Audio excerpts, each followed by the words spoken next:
Hey guys, Fran back with IGN's E3 live show, streaming at you live on e3.ign.com. It's been a long time since we got some Twisted Metal action, but the wait is almost over. Eat, Sleep, Play is here and has been hard at work on a new game, so let's have a look. Take it away, Anthony. Thanks, Fran. I'm here to show you guys Twisted Metal, which is seeing the return of series creator David Jaffe. So, with me here is David Jaffe. How you doing?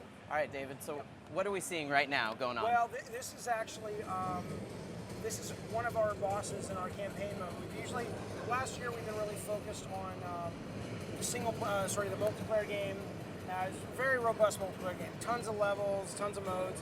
But we actually, at this E3 wanted to start focusing on the story mode in terms of gameplay and cutscenes and things like that. So basically, this is one of our several bosses in the game. It's probably the biggest boss we've ever done.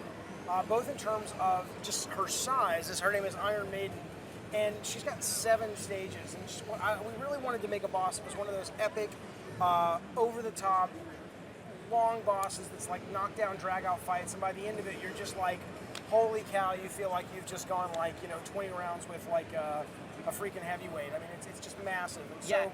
Go ahead. I was going to say, something like this is something we've never really seen before in Twisted Metal games. Previous ones had stories, but they almost kind of felt like they were secondary, and as the lore's developed, it seems like this one is the first one that is really trying to tell a story. Absolutely. Well, we've always had kind of a fighting game structure in Twisted, right? And so it's been like, okay, play through this character, see his ending, okay, do the exact same thing with another character, see his ending, and we know that fans of the series really enjoyed that, but what we wanted with this one was to bring a more cohesive beginning to end, more like an adventure story of these 3 characters, Dollface, Sweet Tooth, and Mr. Grimm.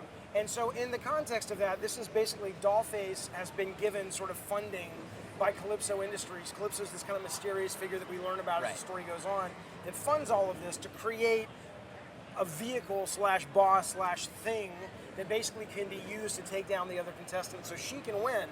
And so we're seeing this battle that sort of carries on this mountain ledge where you're having to, at the beginning, sacrifice her minions, sort of her loyal followers, to these missile launchers that first start off as stationary. Stage 2, they begin moving, and you're having these chases down these winding mountain roads in order to feed her followers to the missile launchers, almost like a sacrifice, that then earns your team a missile launch, or earns you a missile launch.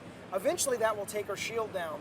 And then we'll basically see if we can get to it fast enough in this demo. She's got like 6 or 5 more stages after this where, she basically keeps upping the stakes with new attacks, new weapons, different play mechanics. That really, I would say this and our other bosses in the game really do feel more like epic, adventure game bosses than traditional Twisted bosses. What do you feel that having the whole concept of teams adds to the Twisted Metal franchise, in the sense that, previously it was one driver in a very specific car attacking other drivers in very specific cars? Well, in the single player, it's still about your character. You are still playing Mr. Grimm, going through his story, Tooth, Preacher, Dollface, going through their stories. But in terms of the multiplayer, frankly, we added teams in the multiplayer because we did want to have, we have a lot of great free-for-all modes in the game, but we did want to have a couple of really strong team modes for people who really like to play with their parties and their friends or clans or whatnot. And for us, it just made more conceptual sense that you've got sort of almost more like gangs and factions that you're dealing with versus having all these sort of disparate characters that are on a team. And we just had a real hard time sort of explaining that sort of visually. And so for us, it was actually more of a means to an end, so you could be on a team and visually look at your teammates and know who was who. So how does it feel to be returning to the franchise, the baby that, you've worked on for so many years, took your hands off of, and now you're back with it? Well, again, you have to understand, and I know your viewers know this, but every game, especially one as big as this, it's not one guy. It's a huge team of men and women that are basically busting butt for years. And so for us, because the core team was on the very first Twisted, it really is like coming home to old friends. This world, the spirit, the heart.